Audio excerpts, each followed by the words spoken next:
What's going on, everybody? Look, I have the esteemed opportunity to be here with a celebrity. I mean, this is not a true celebrity. I think you graduated like around last year sometime. This dude got like the youngest black-owned, not just black-owned, like just the youngest cigar company in the nation. Yeah. And he is in a video with me on a I don't know if we can call this a podcast yet. We discussed that. Of sorts. A podcast of sorts. A podcast of sorts. I gotta pray about that one. I gotta pray to my Jesus. I don't know who your Jesus is. I go with your Jesus. Anyway, hey, so look, check this out, man. Many people don't know, but I want to make this clear up front. Like, this dude is my best friend. Has been my best friend since I was 4 years old. And dude, this is one person that I know I can call for absolutely anything. Like what? In the middle of the night, if I woke up dead or something like that, I know he would come and revive me. I'll be mad as he would find a way to get me back alive. I would do that. But listen, we wanted to come on here and, just so you guys could get to know us a little bit better. And I think something that's beautiful about our relationship is, like I said, we've been friends, best friends since we were 4 years old. Grew up right across the street from each other. And we've seen a lot of different phases and stages of each other's lives. And one that is extremely important to both of us is our spiritual growth. And one thing that's very different about us is I'm a Christian. I'm not. And he's not. And many people will ridicule me and be like, how you friends or best friends, let alone with somebody that ain't even a Christian? Like, you can't hang with darkness and they call this man evil and stuff. But it'd be crazy. I mean, he's the farthest thing from evil or contaminated, or whatever else we want to call it. But my heathen alert is on the 2 now. Listen, y'all, I want to present to some and introduce to others my best friend, my boy, my road dog. I knew Amin Ra, formerly known as Christopher DeAndre Paris Maddox. That's what he was. Oh, see now when I become the next Muhammad Ali, what they call it, moments, the nights in Miami. Damn, hey. So you heard it here one time and one time only. What's going on, everybody? Man, it's a pleasure to be here on my 30th birthday. Sitting here with my best friend, man. I woke up this morning, heart full. A lot of crying that was going on today. And when Jason is like, yo, we need to sit down and do this, it's like, hey, man, my birthday is perfect. It'd be a perfect time to start the year off right with my day one. You know what I'm saying? Sandbox for homies. You know what I'm saying? From the sandbox. Now we got children in the sandbox. So that's it. Yeah, me. You know what I'm saying? Hey, so I'm trying to break, for you ones out there, you baby free right now. Praise God. So it's good to be here, man. I do not need to be auctioned. Auction off? He said no auction off. Okay. So we're gonna withdraw the offer. You know what I'm saying? Hey, get your stuff right. But look, y'all, I want to get straight into the nitty-gritty. What we want to make the focal point of this video is something that I alluded to earlier. I'm a Christian and he's not. So many people will ask the question, how do we commingle? How do we get along? Like, do we ever have debates? And I'll start by saying, absolutely. I used to debate this dude all the time. Yeah. But he probably knows the Bible better than I do. And I know the Bible really well. Yeah, I think I would say fairly well. Yeah, fairly well. But this dude is very knowledgeable. Is one of the smartest cats I know. So, what got you to the place that you are now spiritually? First of all, where are you spiritually? And what got you there? Because I don't want to tell them. I'm gonna let you tell them. I done say you through some phases. Yeah, I done jump. Okay, so was raised primarily in a missionary Baptist home. So my very first church that I became a member of, or was born into membership, was Jordan Grove MB Baptist Church with Jordan, Reverend C.F. Jordan. And that was as a child. And then, of course, my grandmother was really big into the church institution. I always was the church secretary at the Baptist convention, so pretty much, a dedicated church goer. And She was traditional church homes. Very stern about getting up in the morning, going to church. Making sure we read the word, consume it as possible. Last Supper on the wall in the house. The whole gamut. Was it all the white Last Supper? Yeah. They used to always just piss me off. But I never knew at the time why it used to piss me off. But I used to always feel like I was kind of out of the box. So when I got older, of course, around this time, you were starting Destiny's Project at the time, and that's when I ended up joining his family's church, Triumph, which by all intents and purposes, that's the last church I've been a member in. So that's my most current church membership, which is 10 years. Yeah, which is his church. Which is like the only membership of church I've joined as an adult was my best friend's family's church, Triumph. So I joined that church and. He was in the choir. He was actually one of the best tenors in the choir. See, God had a call on your life. You're running. You're running from the Lord. Jesus is drawing you, and you're being combative. I didn't be taken. That's the problem. I believe in some you regards need to turn from your sin. Repent. I believe in some regards I've been combative. So during that particular time, man, what really I told Paul before you had arrived, what really that turning point for me that made me start questioning some particulars where I kind of wanted to fit in was primarily the time when we was doing the Baptist convention and I was singing in the choir, and during that time, it seemed like I was starting to have a more open. I was trying to find my way, find some centering, trying to really get involved in the way I knew how. But of course, I still had my own flaws and stuff, and I felt like people weren't necessarily accepting who I was. But primarily, I didn't have a way where I can express myself, where my particular strengths and talents were being able to be displayed for the edification of God at that time. So, of course, once I got a hold of some information, partially on the blame of my father, I received some information, a lot of information that opened me up, or pretty much opened the floodgates of me being a little angry, if you will, just far as the systematic and systemic oppression. So at that particular time, that was my way to just say, Christianity wasn't for me. I'm tired of having to fight with the system, convince people to be, accepting of me and letting me come as I am. So I went on that track, and that road led me down to want to just experiment with different religious philosophy. So I started dabbing into Islam, of course, the more practical sides of Buddhism. So, of course, really getting deep into martial arts, the yogi lifestyle, definitely looking into, like, the Moorish Science Temple and a host of other, like, what you would consider black nationalist groups, if you will, and really got involved with the Black Panther Party during that time.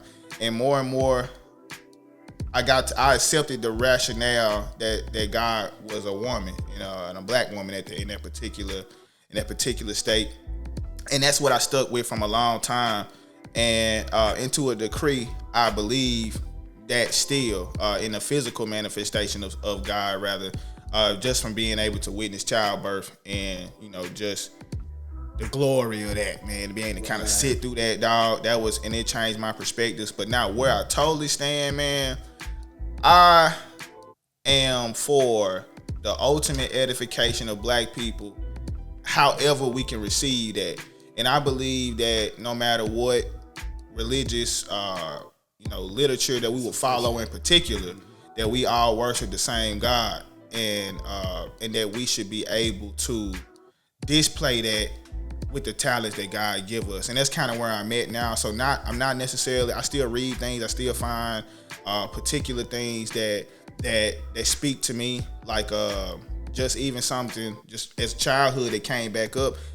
Most of us who are Baptist children remember when they used to put us on the spot and make us say Bible verses and stuff in church. And if you didn't have one, you got in trouble. So I think like John chapter 11 verse 35 is just like Jesus wept, right?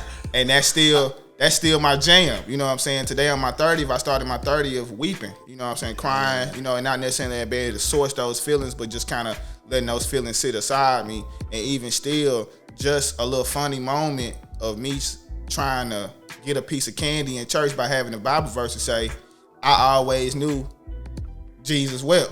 You know what I'm saying? and can tell you the verse denomination, you know, where it sits, and that type stuff still hold with me. So of course I can pull something from the Bible that sit with me. I can pull something from the Quran that sits with me. And even when I came to church with you the other day, I got a lot of. Oh yeah, hold on, we gotta stop right there. We gotta pause right there. I don't know if y'all heard a few minutes ago when he said this man has not been to church in like over 10 years. He came to church. I don't know. It came out of nowhere, y'all. I thought I was being pumped. I thought it was lying. I'm in church every Sunday because I am the worship arts director at Jackson Revival Center. Pastor Jennifer Beard, shout out. I enjoyed you. Be fresh. So I'm there every Sunday. I'll sound chase. I'm in church like 6:45 every single Sunday. And he hit me up one Sunday and was like, hey man, y'all meeting in person? And you know, I'm flabbergasted. I'm like, meeting for church? You talking about the gym? You know, we ain't open on Sundays.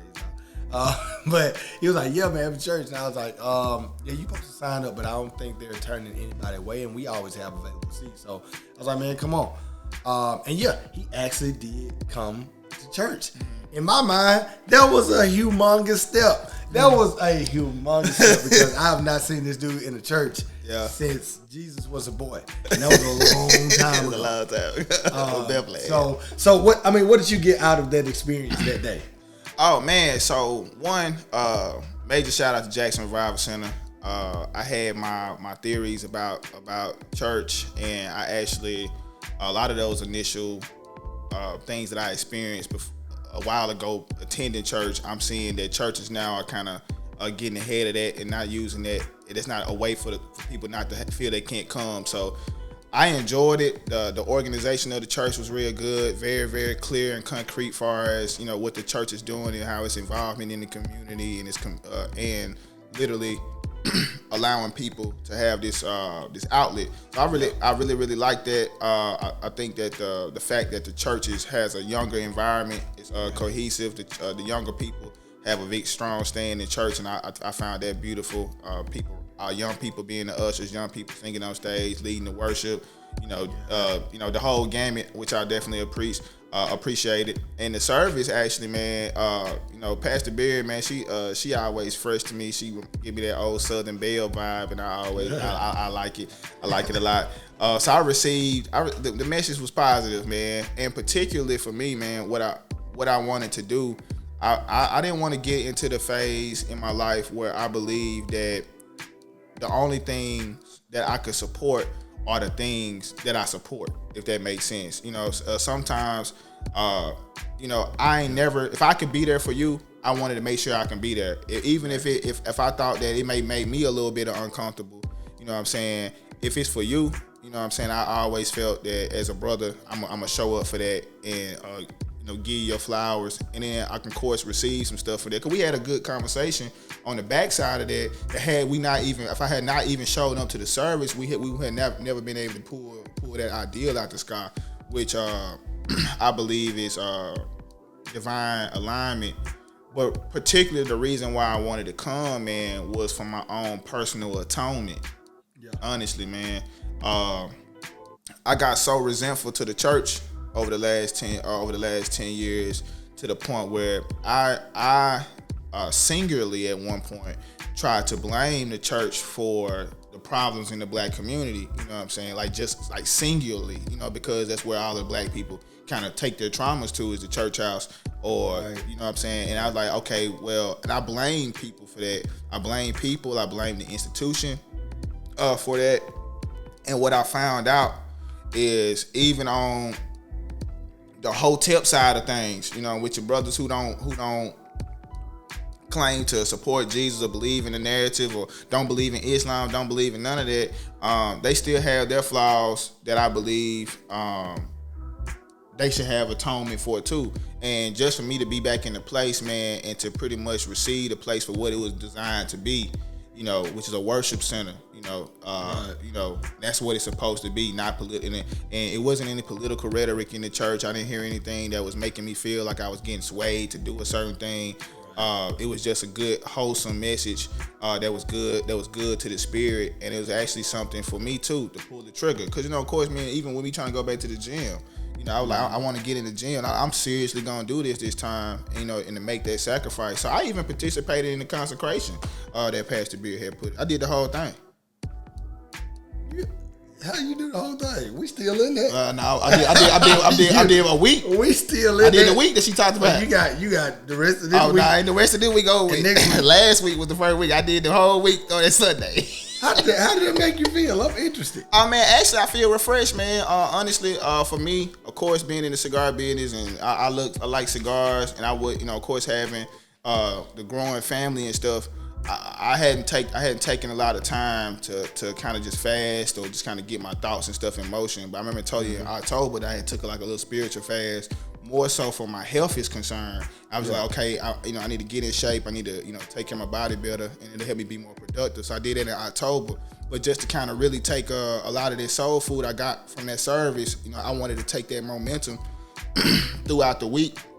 And for me, I didn't go through the, of course, the church members specific version, but I committed to a week, of very minimal social media interaction, just dealing with myself, writing down my thoughts, trying to eat cleaner, deny some of the things that I had cravings for, and at the end of the week, my desire to follow through on my own obligations became more concrete, because then, I had already went to the gym before I text you asking was your gym open. I had already left the gym, so it's like, okay, I wanted to keep surrounding myself around the good energy, and I'll definitely say that my little small commitment to the consecration played a part in just that little focusing. So for sure, I receive that. Yeah, so let me ask you this, because many people that I talk to, I like to just speak with a vast array of people. So I probably talk to people who aren't Christians more than I talk to people who are Christians, because I think I just have I just like to entertain different conversations. I'm rooted in my faith. I'm grounded in it. Nothing is gonna sway it. But and you can tell me if you agree with this, because it seems like it's not the principles of Jesus.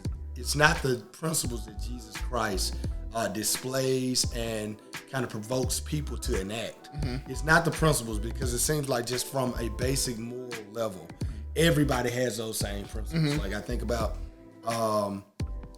the greatest commandment: love the Lord your God with all of your heart, your mind, and your strength, and then love your neighbor as yourself. Mm-hmm. I think about when Jesus was telling the disciples, when I was hungry, you fed me. When I was thirsty, you gave me something to drink. When I didn't have anywhere to live, you gave me somewhere to stay. Mm-hmm. And then the disciples are sitting there like, well, Jesus, we ain't do nothing this for you. What you talking about? He was like, well, surely if you did it for your brother or your sister, you did it for me. So Jesus, his whole message is be kind, help the needy, like do for others. Don't just think about yourself. Don't be so self-righteous and self-inflicted that you forget that there are other people with needs. And if you have the means by which you can provide that need, or even if you don't, there's always something that you can be doing to promote the greater good. Mm-hmm. So it seems like that's like the overall message, or the overall, like I said, moral construct that most people have. So where do you think,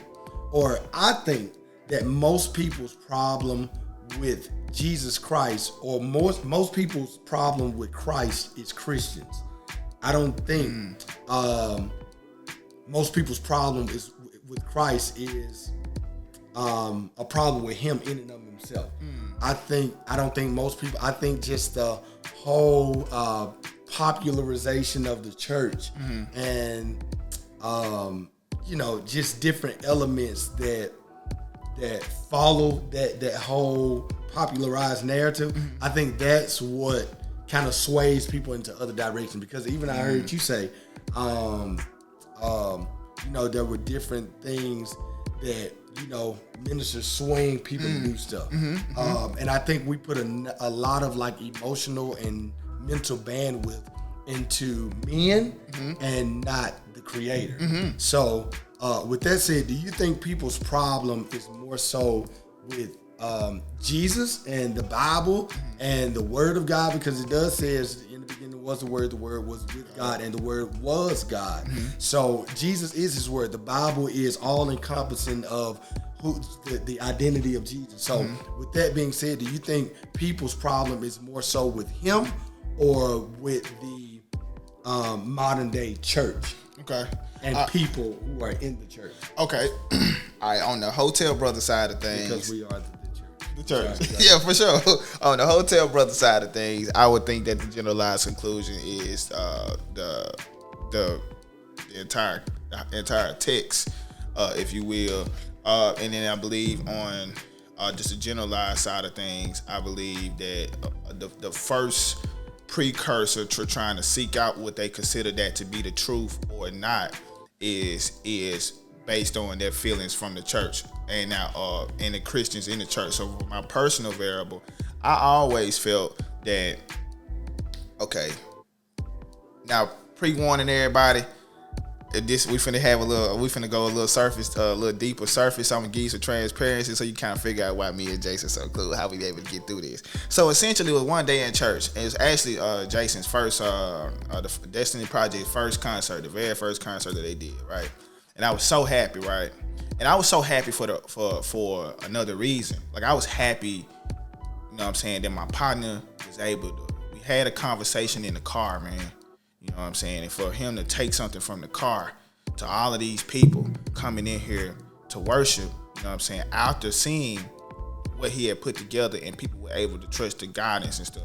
So I was happy to the point where I was in tears at this event. All right, while of course people know they had the praise time where everybody kind of, you know, it seemed like they lead the earth. You know, everybody got beamed up. Everybody had got beamed. Define this beamed up. It's pretty much where everybody go at the glory. You're pretty much the hands in the air, the eyes closed. You know worshiping. Yeah, worship. The expression of worship. Yeah, all right. So for me, my first time seeing it, I was like, damn, everybody done left me down here. I was like, everybody done got beamed up and I'm still here. So I was like, something must be wrong. So I had got mad. I had got mad at myself because I'm like, hey man, what am I missing? You know, then of course I had asked some people, you know, like, you know, what's wrong? What am I doing wrong? And pretty much, you know, they don't know. They didn't know what to tell me, you know. Right. So just pray more, ask God for clarity and wisdom and all of that. They didn't know what to tell me. So at that particular time, I just was content with being there for you. You know what I'm saying? It was like, hey man, I'm happy to see my partner winning, you know, and other people here celebrating God. I'm celebrating my partner right now. You know what I'm saying? And God know my head in the right place. So at least if they gonna leave me down here, at least he know I'm supportive of what's going on. You know what I'm saying? So, but those types of small things started to cue, like, okay, what am I missing? What am I not getting about this? So the first thing I started doing was following the first instructions: study and show yourself approved. You know what I'm saying? So I started reading the lit. So I'm getting in the lit. I'm going back and forth. And then the stories, because now I'm not reading them looking for spiritual console. I'm reading them trying to find the problem with the literature so I can pretty much say it ain't me. Right. You know what I'm saying? And essentially with that, I did in turn find a lot of stuff that just didn't make sense to me. But generally, it's not a problem, I would say, because my problem right now isn't the concept of Jesus. It's not the problem. It's, you know, Jesus ain't necessarily never done nothing to me. You know what I'm saying? It's the Christians who've done stuff to me. You know, and that's who I've had the problem with. But even now, you know, I understand the concept of Jesus thoroughly now. You know what I'm saying? Pretty much what you doing right now, dude, is what Jesus would have done in his time. Been around kicking it and friends with the heathens. You know what I'm saying? Or the people who don't believe, kicking it in the trap. You know what I'm saying? Your best friend isn't a Christian and don't necessarily believe. You know what I'm saying? I believe that's the definition of God's work, dog. You know what I'm saying? And I believe that if we're able to sit here with 25 years of friendship, you know, or 25 years or better of friendship, you know what I'm saying, and having never fell out, you know, I think we had one argument as a child. You know what I'm saying? That's it. You know what I'm saying? One person I've literally only had an argument with one time in my entire life, and we don't share And I honestly believe this in my brain that if Jesus got you, he got my back because I got your back. And I've been dedicated to that. I would never forget that time. Oh, man. So it was somewhat on a personal level, but that he probably won't want me to share on camera. But he hit me up one day. I was like, man, I need you. Another surprising moment for me. He was like, man, I need you to shoot up a prayer for me. Yeah. Because if this Jesus thing is real, he'll definitely respond to you. Yeah, he gonna respond to you. Yeah, he gonna respond to you though. though. I was like, what? Yeah, he got Jason got the dude on the main line. You know what I'm saying? Hey, he gonna beat him up. What you need? Say less. You know, I'm coming down through it. So that for me, that's been a working strategy. It was like I took the old school protect the money maker. So like for the rap artists and stuff who, you know, they spend more time trying to protect the person who bringing the bread in. It's like, man, let me protect the person who getting all the spiritual favor. You know what I'm saying? Let me watch the Jason ain't never had, you know what I'm saying, like this some of the conflicts that, you know, that I run into with my own self. I'm like, Jason getting covered through these seasons and time. God no. Yeah. If he kicking it with Jason, I'm a person that'll lay him down for Jason. You know what I'm saying? So bless me too. You know what I'm saying? Birds of a feather flock together. So it's like that bird, y'all blessing that bird, I'm flocking with him. So on the come up too. And just to my favor, that plan has been working, man. You know what I'm saying? 30 years in, you know, and we both successful, dog. You know, we got our stuff popping. Yeah, we spoke these days upon ourselves, man. And to just even believe that, man, and that's another thing which never made me give up on the concept of God. Just cause I just listen to how steadfast you be about it. I like, man, after all the stuff I done said, man, about Jesus, I like Jason ain't switched up on that Jesus stuff. Jason with that nigga, man. So I said, with that nigga, man. He's with that nigga. I said he's with that nigga. He with that nigga, man. You know what I'm saying? Hey, can't nobody be against you. If that's the case. I said, hey, man. So and that's been my thing, dude. And that for me alone, which is why I'm excited for, you know, the coming years that you will have in ministry, because I definitely believe that conversations like this will show the type of fluidness that the church needs to kind of embrace and what kind of people there is. Because when I was talking to Paul, pretty much my biggest concern, man, was I don't have a problem with the conversation of Jesus because again, and I'm not saying that the story isn't a literal story. I came off that stance too. I used to have this hard stance that okay, the story of Jesus is a allegorical story or a fable essentially. I believe that Jesus is real. I believe that Jesus is real because he reflects himself through us all in some capacity. And I believe that I would like to see a church space where we can work together and pretty much all people can bring their talents for the edification of God. I believe that'll be a beautiful situation. So I look forward to them future conversations on that, man, so we can build on that. I definitely think that's how growth manifests itself by way of conversations. And also, if I try not to be critical of the church just because I think it's enough people doing that. But if it was one thing I said that the church could improve on, I think that we could do a better job at engaging culture. I think more conversations like this have to be had.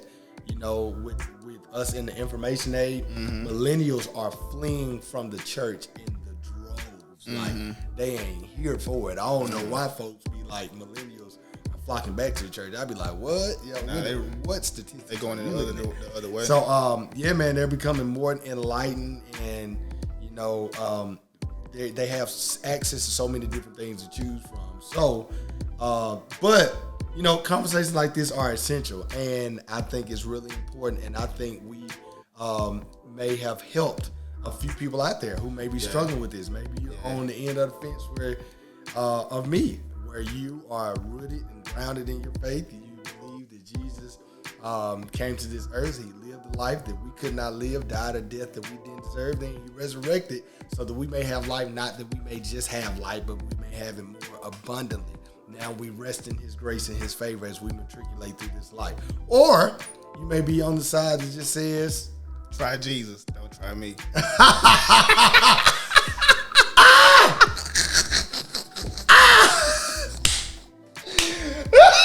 That was not planned. We really didn't plan that.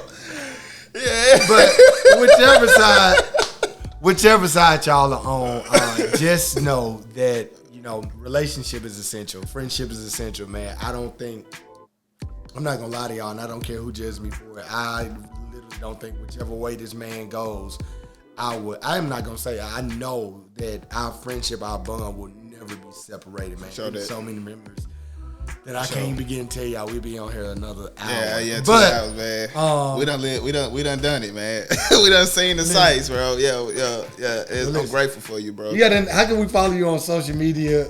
Okay, on social media, I'm on Instagram at the Sartorial Tobacconist. For the people who have never heard the term sartorial, it's a fashion term for being well tailored. SARTORIAL_tobacconist. That's your boy. www.dreamercigars.com. That's my cigar business. Catch me on there. You know, other than that, catch me at the cigar shop. Support black business, man. So, y'all, it was so fun having this conversation today. Happy birthday again, my brother, my friend. Yeah. And man, hopefully y'all got somebody this. Make sure you follow my YouTube channel. Link below. In the description. Hit the subscribe. But bye, y'all. Thanks for tuning in.